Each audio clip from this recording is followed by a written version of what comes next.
এই যে দেখো সকালবেলায় আবার বাজারে গেছিলো ফুলের চারা আনতে। কালকে তো পাইনি, যে প্লাস্টিকের টবগুলো কেনা হয়েছিল ওগুলোতে লাগানো হবে। তা আজকে বেশি নিয়ে আসেনি, ভালো আসেনি চারা বিক্রি করতে। এই যে গাঁদা নিয়ে এসছে দুটো, আর হ্যাঁ একটা নিয়ে এসছে রক্তগেন্দা, আর এটা নামটা আমি এখন জানি না, বলতে পারছি না, ভুলে গেছি। এইটার ফুলও ভালো হয়, ছোট ছোট সূর্যমুখী ফুলের মতো। আর এই যে একটা বড় রক্তগাঁদা নিয়ে এসছে। তো এই চারটেই নিয়ে এসছে, বেশি কিছু আনেনি। অন্য রকম ডিজাইনেরও ছিল না, গতবার অনেক রকম ডিজাইনের এসেছিলো, তো সেগুলো পাইনি, তাই এই চারটেই নিয়ে এসছে। আবার নতুন আসলে নিয়ে আসা হবে। তো এই তিনটে প্লাস্টিকের টবে লাগিয়ে দিয়েছি, আর রক্তগেন্ধাটাও অনেকটা বড় ছিল বলে নাদাতে লাগিয়ে দিয়েছি। তো এসে আবার চা বসিয়ে দিয়েছি। আমাদের তো সকালে চা খাওয়া হয়ে গেছে, এখন বাজে 10টা। তা ছেলেকে ওর স্যার পড়াতে এসেছিলো, সেই জন্য ছেলেকে আর ওর স্যারকে চা করে দিলাম। তো চা দিয়ে আমি সঙ্গে সঙ্গে রান্না বসিয়ে দিয়েছি। যে আজকে বাজার থেকে নিয়ে এসেছিলো বাটা মাছ, তা বাটা মাছের তরকারি হবে, আর হবে আলু, উচ্ছে আর বেগুন, আর একটু মটরের বড়ি দেবো, দিয়ে একটু রসা করব। এটা ও খুব পছন্দ করে, আমারও খুব ভালো লাগে খেতে। এই যে রান্নাবান্না সব কমপ্লিট হয়ে গেছে, এখন রান্নাঘরটা পরিষ্কার করে নেব, থালা বাসন ধুয়ে নেব। আজকে একটু তাড়া আছে, আবার বাবাকে নিয়ে ডাক্তার দেখাতে যেতে হবে বিকেলে।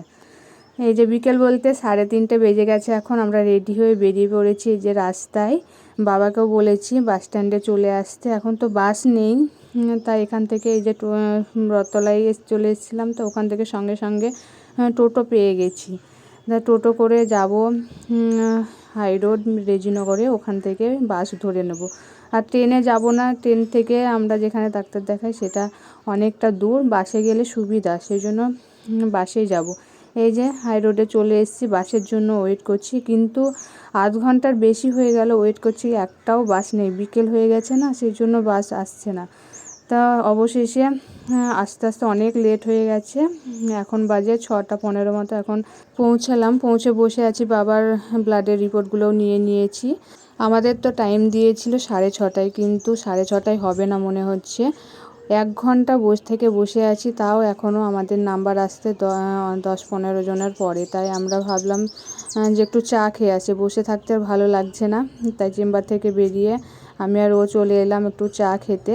বাবা খাবে না বলল, তাই এই যে 2টো বিস্কুট নিয়ে নিয়েছি, আর দুজনের জন্য এই যে মাটির ভাঁড়ে চা নিয়ে নিয়েছি। তো চাটা খাওয়া হয়ে গেছে, খেয়ে তারপর এসে আবার বসেছিলাম। প্রায় এখন বাজে 9:15 মতো, এখনই ডাক্তার দেখানো হলো। ডাক্তার দেখে এই যে টোটো ধরে এখন যাচ্ছি বাস স্ট্যান্ডের দিকে, দেখি বাস পাওয়া যায় কি না। এমনি বাস তো পাওয়া যাবে না, আর এখন ট্রেনও নেই। তাই এই যে লং রুটের একটা বাস পেয়ে গেছি। এখন বাজে 9:30 মতো, এখন বাসটা ছাড়লো।